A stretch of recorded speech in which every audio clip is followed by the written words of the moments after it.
What's going on, BookTube? Today I'm going to be going over the top 5 fantasy audiobooks of all time, and this is something I'm really excited for because I listen to a lot of books on Audible, and these 5 books are just absolutely amazing. They're mind-blowing. Before I jump into the very first one, and yes, I'm going to be starting with the #1 ranked spot.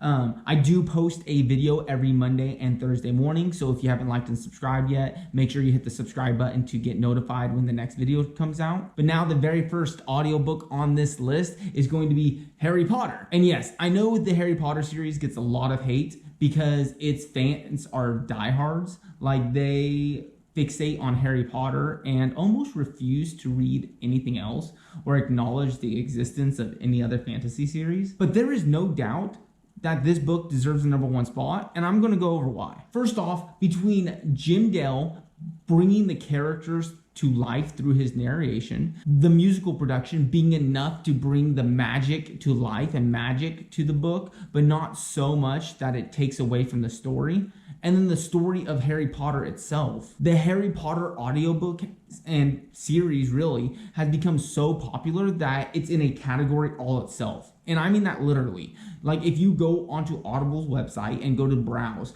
Harry Potter is a category all its own. It's the only audiobook that has its own category. And I think this says a lot about it. I mean, really, it's fans being so die-hard about it and it having such an impact on so many people should say a lot about a book. I know I say this a lot for those who watch this channel, but I am a true believer that popular books are popular for a reason.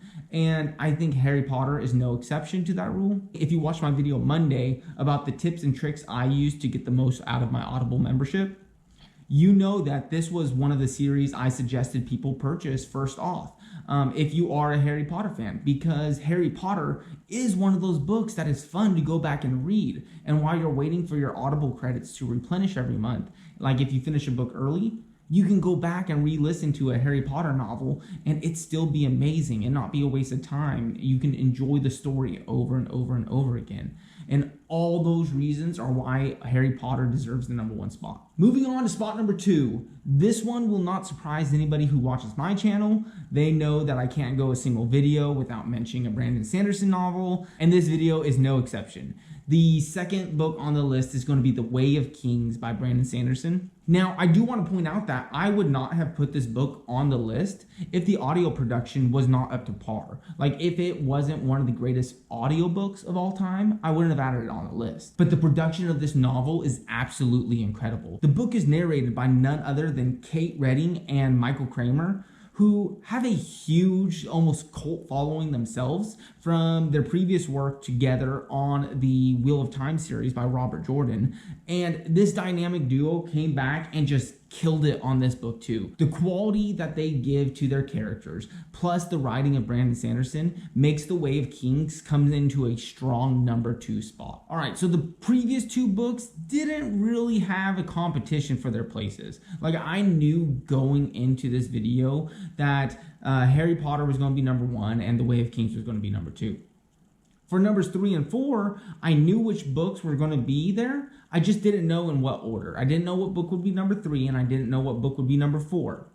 But after a little bit of contemplation, actually it was a lot of contemplation, I came up with The Blade Itself by Joe Abercrombie. I have read and listened to this book. I've read a paper copy and I've listened to it on Audible. And with previous books I've done this. Some are better read, some are better listened to, but this book is without a doubt better on Audible. It's better to listen to this book than to read it. And I think a huge part of this is due to the type of story The Blade Itself is. It's a very character-driven story, and it has a lot of my favorite characters of all time in it. If not it might have my favorite characters of all time. At least the favorite villain or anti-hero, I don't know what to call Glocta, but it has some of the best characters in it of all time.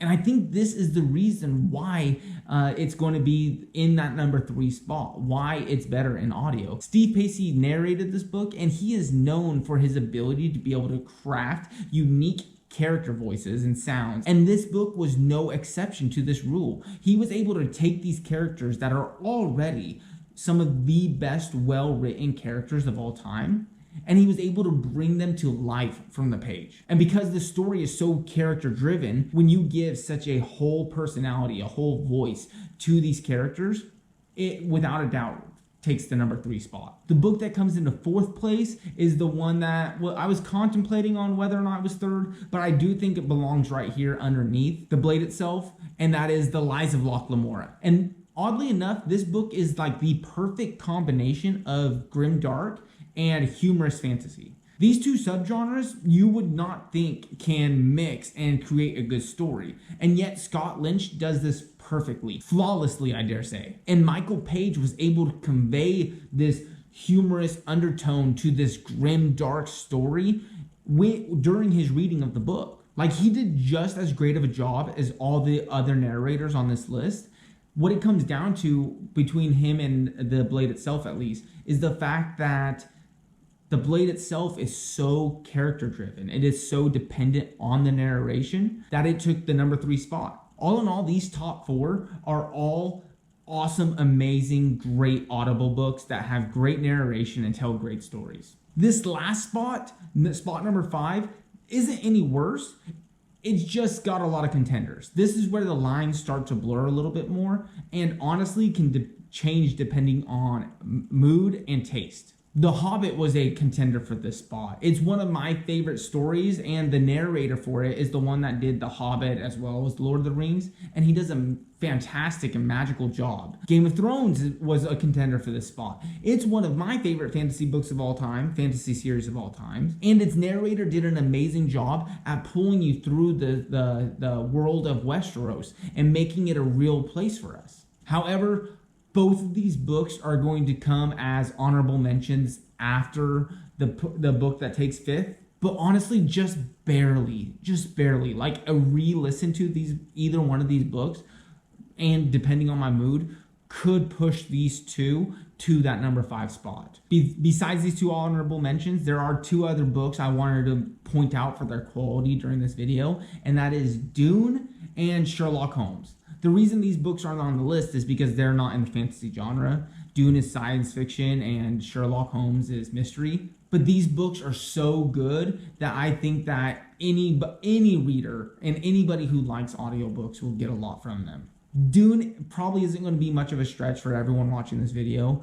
Sherlock may be something that puts you outside of your comfort zone at first, but I highly encourage you to listen to that book. Like, it's a great book. It's like 64 hours long. It's broken up into little sections. I talked about it in my previous video on the tips and tricks to getting the most out of your Audible membership, because it's broken up into little stories that you can read in between. But even besides that, it's just awesome. It's amazing. Like, it's freaking Sherlock Holmes. Like, it's perfect. One more note about Dune is a very difficult book to read. Like, if you've tried to read Dune and didn't enjoy it that much, I encourage you to try to listen to it, because listening to it was a lot easier than reading it.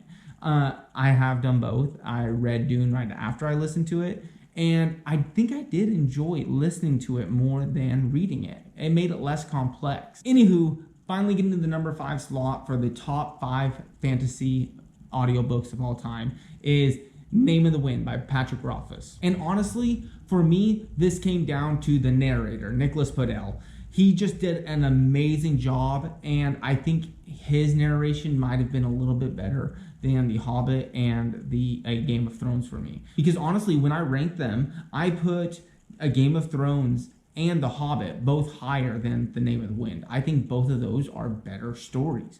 But if I'm talking about the quality of the audiobook itself, I have to go with Name of the Wind. Nicholas Podell's narration talent, he's such a skilled narrator that he's the reason why this book was bumped to the number 5 slot. But Game of Thrones was really well done too. Like, Game of Thrones is one of those ones that I can go back and re-listen to over and over and over again. Honestly, without actually re-listening to them, number 5 might be a tie between The Name of the Wind and A Game of Thrones. I know that's kind of cheating, but they're both really, really good. So if you're looking for your next Audible pick, any of these books that I mentioned on this list will do you great.